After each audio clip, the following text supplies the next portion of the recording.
Democrats are expected to keep the House, I suppose, when all the votes are finalized and approved and blah blah blah. And they are soon going to have a vote on the Speaker. And Nancy Pelosi hasn't been challenged by anybody, so she's very much expected to win. And now the what was referred to before as the squad, which was about, I believe, 4 congresswomen, if I'm not mistaken, now has expanded. I think the people who are considered hardcore left wingers or progressives within the Democratic Party within the Congress are amount to around 9 or 10, with Cory Bush and another person from that type of politics winning seats to the U.S. Congress. So Jimmy Dore, who's a news host, who we will be talking about specifically later on, he was a comedian. He's more recently moved to becoming covering news in a somewhat comedic and angry fashion, I suppose. And he suggested that these people should withhold their votes for Nancy Pelosi's leadership, and apparently due to the fact that Democrats actually lost seats in this election, even though they do get to keep the House, they lost seats relative to compared to before. So he suggested that they should withhold their votes and demand the vote for Medicare for All. And this went, I mean, Jimmy Dore is largely ignored by politicians. AOC ignoring him is somewhat unjustified, considering that I believe Jimmy Dore was the first person to have her on his channel, in like a relatively big it was her first big coverage that she got. So it's a bit, I feel, unfair that, but she basically ignored him. Then a famous American football player who plays for LA Chargers. I don't know anything about football, so forgive me if I get something wrong. Called Justin Jackson tweeted his support for the idea, and then I believe tagged or directly referred to AOC in that tweet. This led to a response from her that this actually is this idea hasn't been thought through. What about the next step?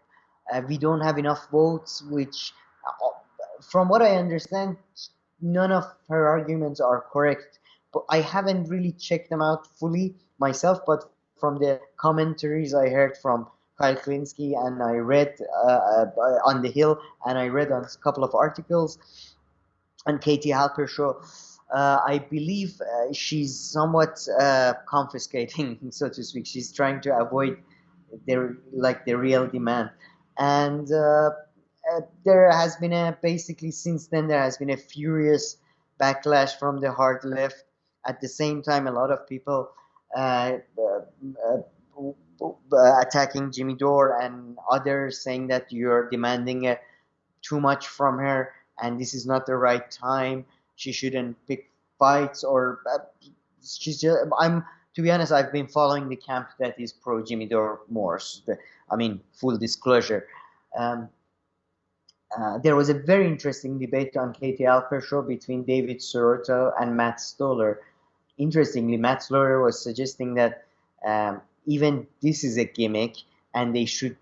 I mean, this is what I got from it. Was a very long debate. I suggest everybody go see it for themselves. But he was saying all of this is a gimmick, and they should even demand something more concrete, like, for example, estates allowing states to expand their Medicare programs according to their needs. It's very, very specific policies rather than just a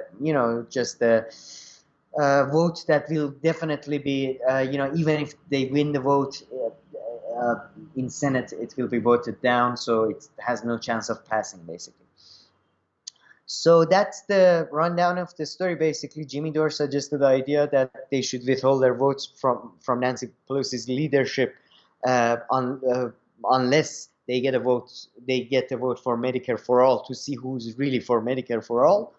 AOC's, it seems she's trying to avoid doing that. Although she has apparently given a very detailed interview to Jeremy Scahill, uh, who's a famous journalist on Intercept. So I haven't heard that interview yet. So maybe, you know, when I do listen to that, I'll definitely get back to you. I don't know. What's your view so far on the issue? I don't know if you heard about it or not. Yeah, no, I saw a little bit about it, and I have one point to maybe defend both sides. Well, not really AOC. But yeah, at first I found funny how when you were describing Jimmy Dore, you're like he's a comedian, sometimes angry. He Uh, was really angry in the beginning of the pandemic, and when what's his name, Bernie Sanders, like lost, he was super angry for a period. Everybody sees through you. Everybody sees through you, except your fucking sycophant DSA dickheads in fucking Brooklyn. it's just too much shouting and Yeah. name, and he's justified. His arguments are largely correct. I think it's just I can't handle that much. I'm a bit of a. It's just it gets a bit annoying to me. To me anyway. Know what you mean. But okay, returning back to this topic. So a few things. First, I found one thing to be really disappointing by AOC. I mean, this is probably the most disappointing thing I've heard from her. She's like, oh yeah, we're gonna go for something more realistic and blah blah blah, such as the $15 vote, a $15 an hour vote, But right? that's already passed, Exactly. I mean, that was in her tweet, and so that's one of the main and things that that, right? I She think. tweeted that, right? I'm not making it up. No, no. Jimmy Yeah. Dore made a video yesterday actually referring to that fact and saying that yes, since she has realized that it's common knowledge that that has already been passed, she has sort of avoided talking about it again. Yeah, okay, that was really That ridiculous. So was I'm a glad at yeah. least she realized, but okay. I But mean, then as a on, politician, that was really yeah, amateurish yeah. mistake. And then, I think with Jimmy Dore, so, Katie Halper, I guess his guest is right. You can't just go for a vote on Medicare like that. I mean, that's probably like the biggest Hail Mary the left could ever achieve in the United States internally. One of the biggest No, would be, he wasn't saying it was a Hail Mary, so to speak. He was saying that even this is all a gimmick. mhm. This is all people just. He was saying this is just all Yeah. people doing shit to But I make mean, I think themselves it's feel not Jimmy radical. Dore's responsibility to give like the most specific strategy. I think his idea Exactly. was more like, go after this, use this issue right now to get something out of Nancy Pelosi. I think that's what he kind of meant. I mean, he's not going to And break to it be down honest, into. I think that's what he yeah, kind of meant. So that's the I only mean, thing that I would say against, like, no, and I would, especially when you know that even if the bill passes, the Senate is gonna. So it's just symbolic. It's completely yeah. symbolic, even if it passes the House. But I think his And main point is, just or just hold something against her, try to get something out of her, and something that is but worthwhile, of course not something that's already passed and that the Biden administration also supports. So I mean, yeah, exactly. And what do you say to people that are saying that it may not be a strategic move? Then it means that Pelosi is going to hate them for the next whatever, for the next 2 years or however long. I mean, it seems forever she's going to be the speaker. But anyway, or what do you think of the strategy as a whole? So basically, Dore, as always, is suggesting a more aggressive, I confrontational. suppose. I mean, I Yeah. think that's always the question when it comes to anything, right? So what? Should she try to be her friend and, let's say, work from the inside? And you can always say if she's going to be friends with you, that means you're going to start supporting, leaning more towards her, rather than you trying to bring her more towards you. There's a much higher chance that if you want to suck up, you're going to have to go more towards her. So that strategy also doesn't mean, but I mean, they have totally opposite views in a way about a lot of things. So you have to be confrontational to a certain, No, I mean, yeah, I'm on the camp that, to be honest, she already hates you, and she's yeah. already doing everything she can to destroy You could make her your like image of. you. It's easy to make her like you, but then you have to move towards her position and support her, and then I'm sure she'll like you if you start No, doing her no. bidding. The thing is, though, like they don't concede shit. Like she did last year and stuff. She was like, she's mama bear or Yeah. whatever. And she's a good leader. She has made she's a strong opposition figure against Trump and blah blah blah. But still, Pelosi didn't like. She didn't give the slightless. I don't know, a slightless. You know what I mean? Like Yeah, she hasn't conceded shit.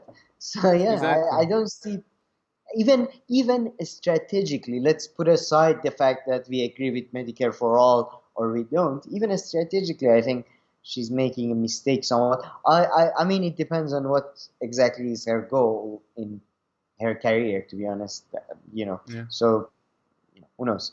And it But is yeah, hard to, and another argument that I accept, I guess this is what Bernie Sanders used to say, this on a personal level, but it's hard to, be mean to people 24/7 and say bad stuff when they're technically your colleagues and you're always face to face with them and you have to be with them all the time.